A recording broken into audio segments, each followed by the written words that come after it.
Hey guys, welcome back to my channel. This is a story of what if Naruto and Sasuke was like Hashirama and Madara. Naruto and Sasuke will be strong. Naruto will have a wood release and he is a Senju. Sasuke will, as you all know, an Uchiha. Now let's start the story.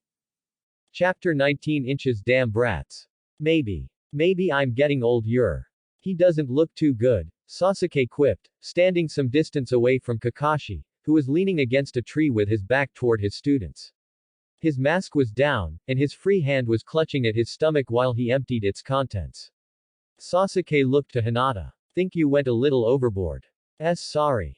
Hinata mumbled, poking her fingers together. I honestly thought he would dodge, so. Speaking of which, you have gotten fast, Hinata, Sasuke praised, giving her a thumbs up. Faster than Naruto without his space-time ninjutsu, that's for damn sure.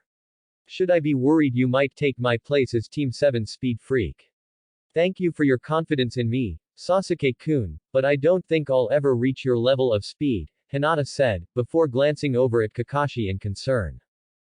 Should we help him? Leave him, Sasuke said simply, waving her off.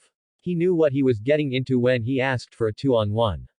The only reason I'd want to go over there now is to see what he looks like under that mask, but circumstances being what they are, Sasuke cut himself off as another violent burst of projectile vomit was unleashed from their Junin teacher.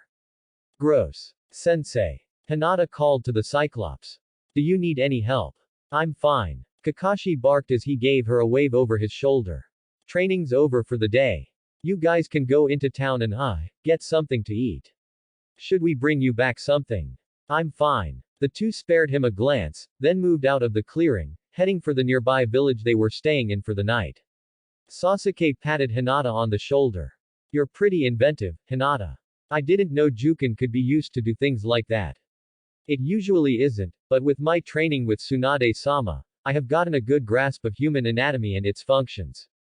Still, making an enemy projectile vomit is a great way to stop them in their tracks, Sasuke said, then glanced back toward the clearing where Kakashi was, for a long time, it seems. How do you think Naruto-kun is doing? Probably training, getting stronger, acting cocky. Sasuke's expression darkened as he listed off what he believed his best friend to be doing, talking shit, striking poses, insulting me. Damn it, Naruto, shut up already. Hinata blinked at Sasuke's outburst, but then smiled softly. He looked like he was actually hearing Naruto in his head, and talked as though Naruto could hear him. Meanwhile, far away, on Myobokuzen, Senju Naruto gave a violent sneeze, then clutched his fist angrily. I really want to punch Sasuke right now. Fukasaku was sitting in front of the standing ninja, blinking in confusion. They were standing in front of a large stone wall. A toad head carved into the wall was spewing a clear liquid like a waterfall in the fountain underneath it. All around them were giant stone toad statues, all sitting in a meditative position. Never mind, Pa, Naruto said, waving him off. Naruto wasn't much for honorifics, after all, and Fukasaku had been more than happy to have him call the old toad Pa. The old toad Shima, his wife, had been extremely happy to be called Ma.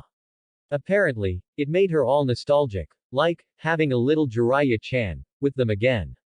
So, what's this? We'll get that, Naruto-chan. But first, have the differences between ninjutsu and senjutsu been explained to ya yet? Yeah, the old perv told me about it on our training trip, Naruto said with a nod.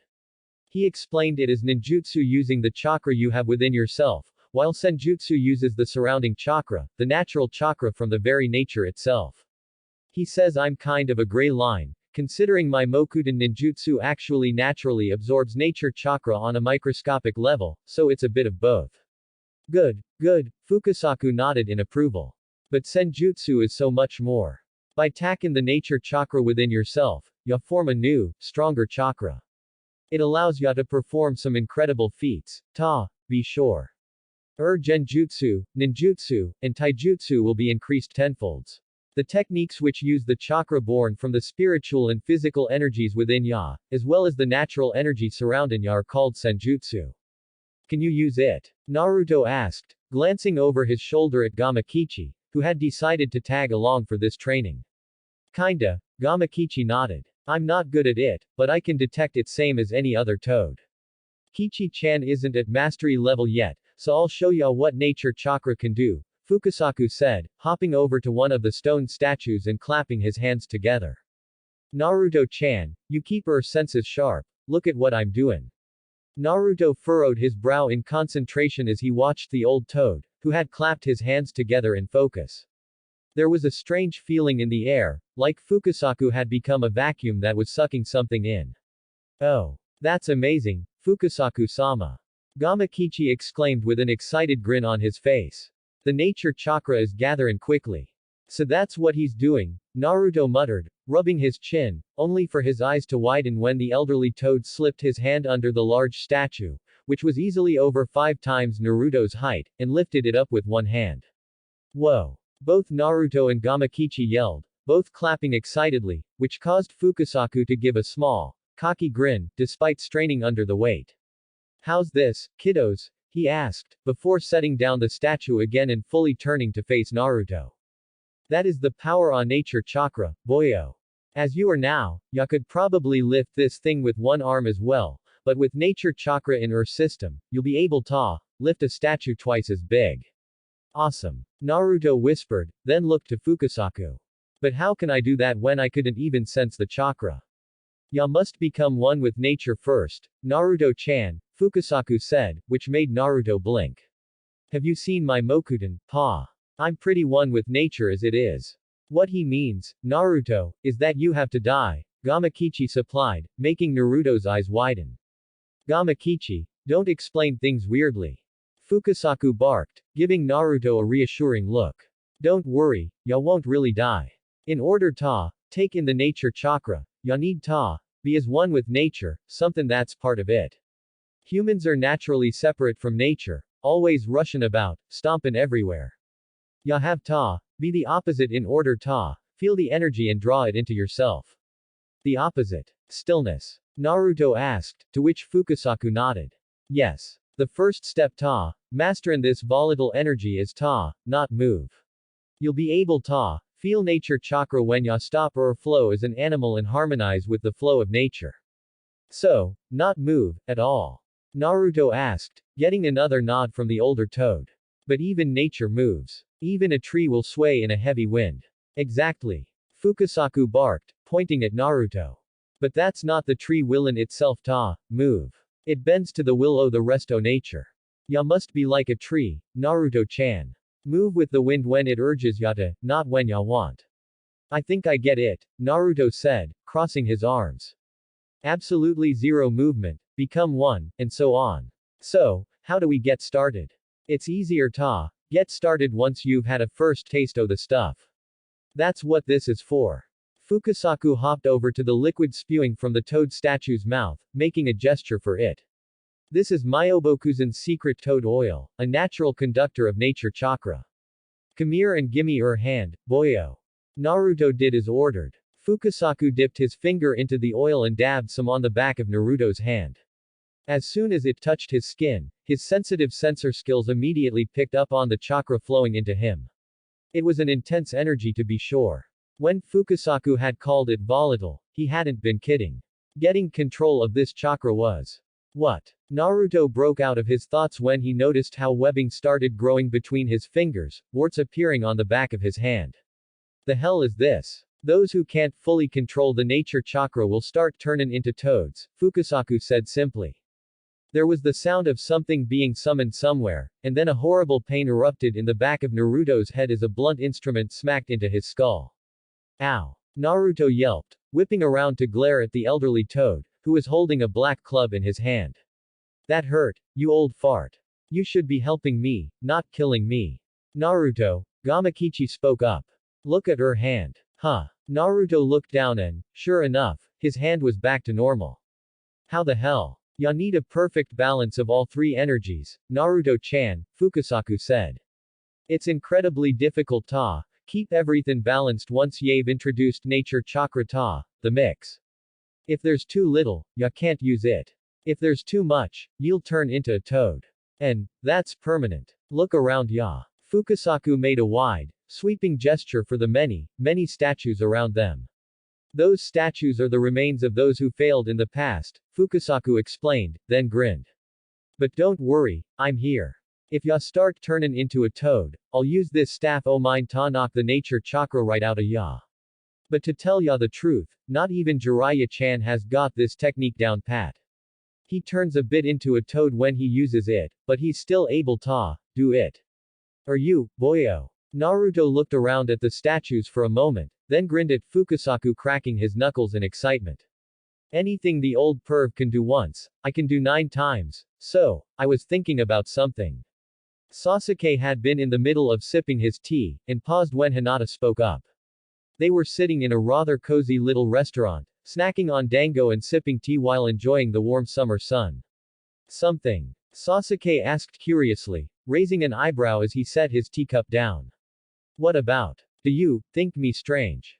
Hinata asked shyly. I know Shino-kun isn't considered, you know. I know word is that Aburame are strange and kind of freaky, Sasuke interrupted, a small smirk appearing on his face. But then, they say Uchiha would be too arrogant to make friends outside the clan, and that Naruto is a dumb loudmouth who. Well, he is a loudmouth, but he's certainly not stupid, in most aspects. Hinata nodded in acceptance to this statement. Stereotypes were sometimes right, but they were almost always ridiculously exaggerated. So, you like him? Sasuke asked, snacking on his dango. Hinata ducked her head behind her teacup, which she was holding in both hands, and nodded shyly, which made the Uchiha smirk. That's good. From what I've heard, Shino may be a bit quiet and stoic, but he's an honorable man. Hinata nodded gratefully at that. She made to speak again, but before she could, a rather large, gruff-looking man had made his way over to them, glaring as though they were the most disgusting thing he'd ever seen. Konoha ninjas, huh? The man asked. Sasuke calmly sipped his tea once before looking up at him. What about it? I don't like Konoha ninjas, the man answered as he crossed his arms. Immediately, he was flanked by 5 other men, none of them wearing peaceful looks on their faces. Sasuke could easily sense their intentions, so he sighed, setting down his teacup. He looked to Hinata, who clearly knew what was about to happen. It's at times like this that I wish Naruto was here. Before Naruto could sneeze, he was once more smacked in the back of the head by Fukasaku, who looked like he was getting a bit tired. Seriously, grasping this natural energy was harder than Naruto had thought. It was easy enough to infuse it in his wood, but bringing it into his body was a whole other matter. Shit. Naruto barked, rubbing his head, the angry bump being unrelenting in causing him quite a bit of pain. Pa, isn't there a less painful method to get the nature chakra out of me? Afraid not, Naruto-chan, the old toad apologized, shaking his head.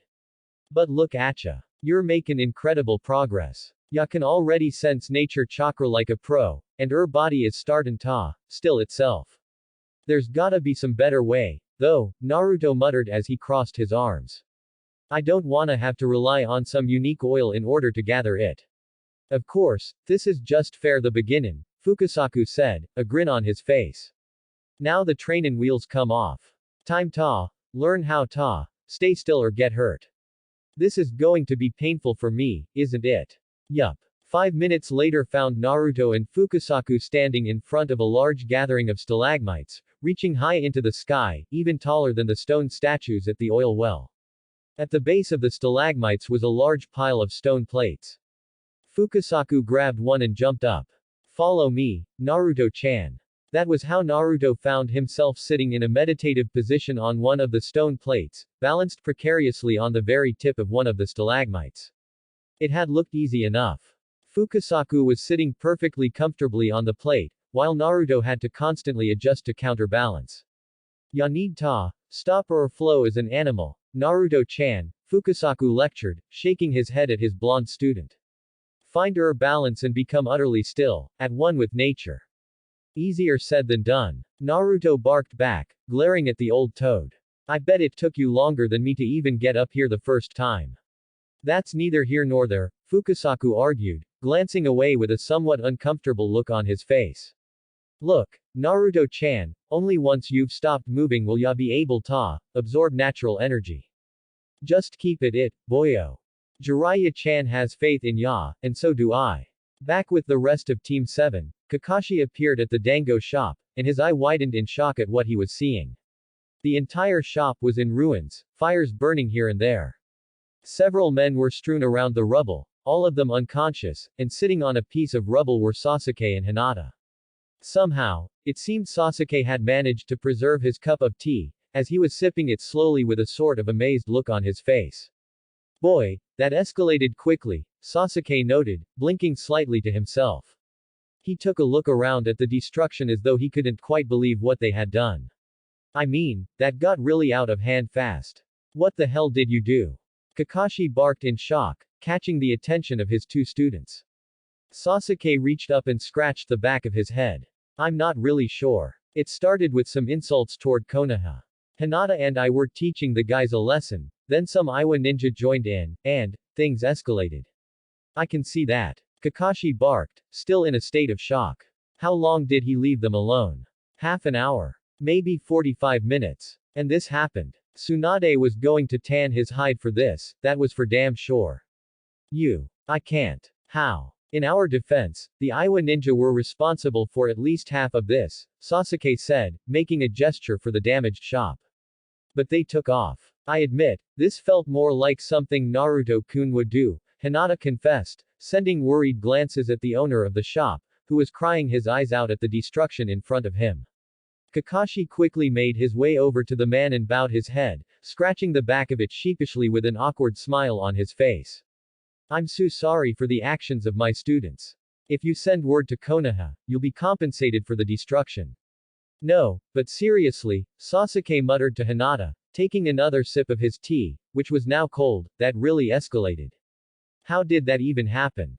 I think it was when that Iwa ninja insulted your hair, Hinata mumbled, rubbing her chin. Or maybe when the porcelain cat got broken. I really liked that cat.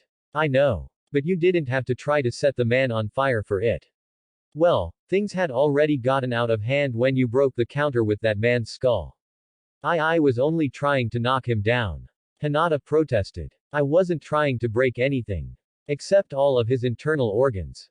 Naruto has really rubbed off on you when it comes to responding to insults, Sasuke quipped. I'm sort of afraid of teasing you now. Making that other guy literally crap his pants was a nice touch, too. Shame about the smell, though. I wouldn't have had to if you hadn't broken his friend's pelvis. Kakashi, who had returned from placating the shop owner, heard the conversation between his two students. He stood behind them, blinking in confusion. From what I've heard, I really want to know how this started and what happened after, but at the same time, I kinda don't, he thought, a sweat drop rolling down his temple. I think things went really crazy when that one guy started stripping. Okay. I really don't want to know, Kakashi thought, before approaching the two. Right, we'll be doing the rest of our training in Konoha. Clearly, you two can't be trusted to behave outside the village walls. Fukasaku sat on the stone plate, watching as his blonde-haired student sat completely still, steadily gathering nature chakra. A smile was on his face. Naruto-chan is progressing faster and Jiraiya-chan did. He's even learnin' ta, gather the chakra faster in him. He's almost at my speed already. His eyes widened when he saw markings appear on his face. The top whisker marks on Naruto's cheeks thickened and grew red, lengthening slightly, and another stripe appeared on his chin, almost going all the way up to his lower lip. Fukasaku couldn't help but realize how similar the markings looked to those on the Nadaime Hokage's face. Now ain't this a treat? That's a sign o' sage mode. And he's not transformin' in the slightest. While Fukasaku was admiring Naruto's sage mode, the blonde himself was standing inside his mind, and Kurama could be heard chuckling behind him. Now isn't that special? The old fox grumbled, and Naruto glanced over his shoulder to see him grinning. Those markings sure make you look like the Nadaime Hokage. Funny. Here I thought your sage mode would look more like your great-great-grandfather. Now isn't that special? Naruto repeated, a small grin appearing on his own face. You're actually talking to me of your own volition, and you're not even flinging insults at me. Miracles do happen, don't they, Kurama? TCH, it's too early for our usual banter. I must admit, though, I'm impressed you grasped the nature chakra so quickly. From what I learned from Mito, it took the Shodai Hokage 3 years to learn how to harness it. But then again, he didn't have a wart-covered old toad to teach him the secret. I won't have you insulting Pa, Kurama, Naruto said simply. Now, how about you play ball for once and act nice? No one's this pissed 24 hours a day. What other source of amusement do I have? Kurama asked with a shrug, laying down. It's either sleep, look over some of your old memories, or bantering with you. In case you didn't notice, I can't exactly up and leave. I wish you could, that I do, Naruto admitted. Kurama pried open an eye to glance at the blonde, only to see that he was being completely serious. But I'm not intending to die anytime soon, so I can't let you out yet. Maybe on my deathbed. What's with you today? Kurama asked, raising the fur where his eyebrow would have been if he were human. You're unusually serious. It's this sage mode, Naruto said, spreading his arms out with a smile. I feel completely at one with nature. My senses have peaked, too. That's why I know you're not really pissed. What? Kurama growled. Naruto smiled as he stepped into the cage, once more showing how foolishly brave he was. He put a hand on Kurama's snout and grinned up at the large, menacing eye glaring down at him. I can sense your emotions pretty well by now. You're a pretty nice guy, aren't you, Kurama? The old fox gritted his teeth when he saw the blonde's grin. He didn't answer, however. Instead, he changed the subject. I hope you're not planning to use Sage Mode in battle, kid. This made Naruto drop his grin as he gave Kurama a confused stare. Huh. How many chances do you have in battle to sit down and gather the chakra you need to enter it? Kurama asked, glaring down at him. I'm not gonna die because you needed to take a seat for a moment. Naruto hummed and rubbed his chin, stepping back to lean against the bars of the cage. But then, you can send me chakra, right? Naruto grinned widely. Look, if I'm out there in the middle of a battle, and you're in here, you can gather the nature chakra while I'm out and moving. Idiot. Kurama barked. How the hell do you think I'm gonna be able to gather that crap? My chakra is completely incompatible. Well, Naruto muttered, scratching the back of his head. Have you tried? Kurama twitched. He hesitated for a moment, then glanced away, scoffing. Yes. What? I said yes, you brat. Kurama roared suddenly, sounding incredibly embarrassed. I thought it'd help me break out of Mito's seal, so I tried it. It didn't work. End of story. Naruto noticed how embarrassed the fox looked, a shrewd grin appearing on his face. You didn't turn into a toad, did you? TCH. Damn near turned into a goddamn tree. Kurama muttered, scoffing. My chakra is too volatile to mix with pure nature chakra. Maybe they can mix in your body, but not in mine.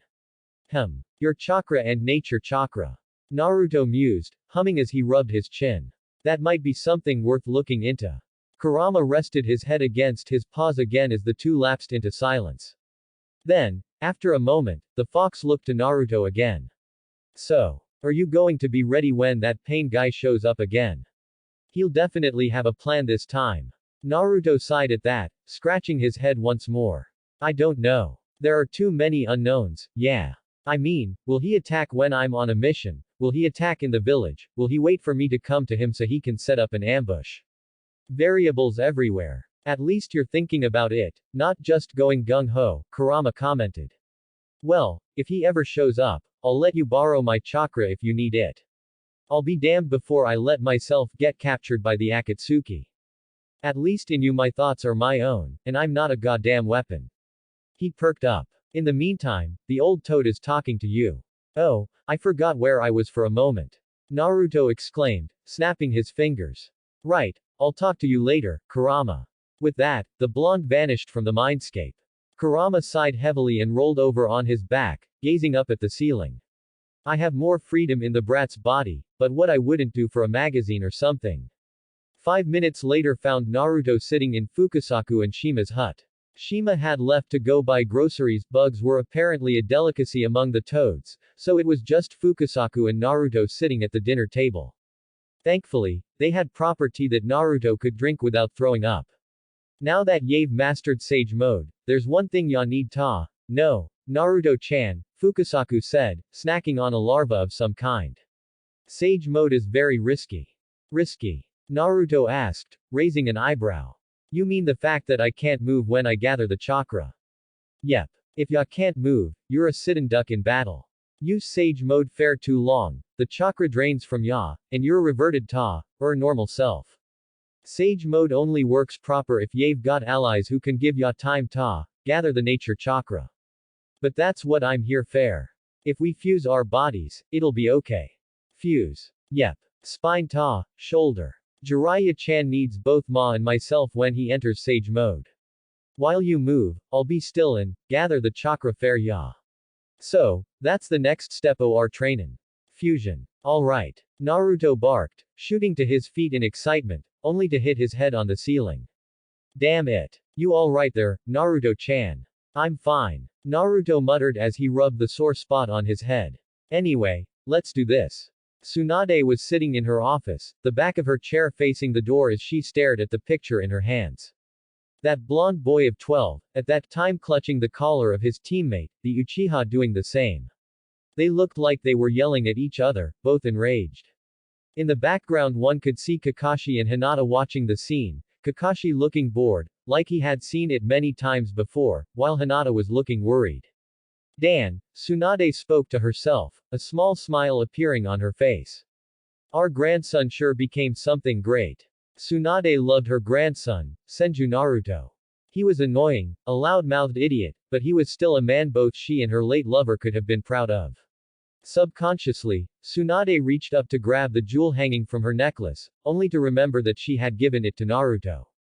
She really didn't want to experience another loss. Dan and Naoki had been enough. She believed in Naruto, yet she couldn't forget the necklace's curse. Tsunade-sama. The buxom blonde Hokage shook herself from her thoughts and turned around to see Shizune standing in front of her desk, an exasperated look on her face. Kakashi-san and his team are back. So soon. Apparently there were complications. Tsunade nodded, and Kakashi entered. He was alone, and he had a somewhat ashamed look on his face. Hokage-sama, he greeted, standing at attention in front of her desk, and Tsunade couldn't help but sigh. How much? She asked tiredly, and Kakashi held out a slip of paper, which Tsunade grabbed and read over. Immediately, her eyes widened. What did they do? Apparently, Hokage-sama, they ended up in an argument with some Iwa ninja, and, apparently a porcelain cat was destroyed, and someone took off his clothes. Tsunade heaved a great sigh, rubbing her temples. Just another day in the life of Team Kakashi. She was almost too scared to think of the property damage that would have occurred if the always eager to fight Naruto had been with them. The repair costs probably wouldn't have fit into the village's budget. Achoo. On Myobokuzen, Naruto sneezed, completely losing his concentration and accidentally cutting off his fusion with Fukasaku, sending the old toad flying off his shoulder. Naruto-chan. Fukasaku barked as he impacted with the ground. What are ya doin', boy? This ain't a time ta, be sneezin'. Ino heaved a great sigh as she leaned against one of the stumps on Team Kakashi's official training ground. Sakura and Hinata were both there, sparring, but they paused in favor of giving the blonde girl a curious look. What's wrong? Hinata asked, and Ino waved her off somewhat half-heartedly. I miss my blonde idiot is all, she muttered. Damn that man, bringing me on a dangerous mission against Akatsuki, and then he goes off to train with the toads without even taking me on a proper date first. Just a damn bowl of ramen. Well, you weren't exactly forced to go, were you? Sakura teased, having heard of the mission from Ino herself as soon as the blonde had left the Hokage Tower. In fact, from the way I heard it, you insisted on going with him on. Shut up, forehead. Ino barked, her face suddenly flushing a furious red. I just did what my instincts as a Konoha shinobi told me to do. Hinata, meanwhile, just interlaced her fingers in front of her and smiled that gentle smile of hers that made both of the other kunoichi feel warm inside. Naruto-kun certainly inspires you, doesn't he? She spoke, starking up at the clouds. Ino groaned as she slumped over the stump. The blush remained on her face, despite the serious look on her face. He certainly does inspire, she muttered. One moment we're having a bowl of ramen, and the other. Ino trailed off as the blush on her face deepened, and she wrapped her arms around herself. Sakura and Hinata stared at her in disbelief. You didn't. Sakura whispered, also blushing at the images that popped up in her head. From the look on Hinata's face, she was no different. Not yet, Ino said, waving them off. But even with what little we have done. The things he can do with his hands. Ino gave off a very loud squeal and fell to the ground, starting to roll around in the grass. Ah, I want my blonde idiot back. Someone's lovesick, Sakura muttered, watching the girl. Hinata nodded, before clearing her throat and getting into position to resume their spar. At this point, Ino pining over Naruto was kind of an everyday thing. Outside Konoha, on top of a tree, Pain was staring at the walls of the village, a dispassionate look in his eyes. Pain, came the voice of Konan, who was hovering behind him with her paper wings, are you sure you want to risk this? It would be easier to simply attack the Senju boy while on the way to a mission, but even I am afraid of his more devastating jutsu, Pain spoke, humming to himself. Attacking him in a place like this will force him to limit himself. Our intel states that the boy isn't in the village. Konan muttered. He will come, Pain insisted. If the same intel is to be trusted, then he will come as soon as word reaches him that the village is in danger. A hint of a smirk appeared on the Akatsuki leader's face. The boy is predictable like that. A silence passed between the two as they just stared at the walls, and then Pain's gaze moved up to the Hokage monument, proudly displaying the faces of the current Hokage and her predecessors. His eyes narrowed, a small hint of ancient bitterness entering his head as he saw Tsunade's face on the cliff. The time of hidden villages is over, he whispered to himself. Hope you enjoyed it. Thanks for listening. I hope you guys liked it. Don't forget to subscribe and leave a like for more what ifs and support the author. See you guys in the next video.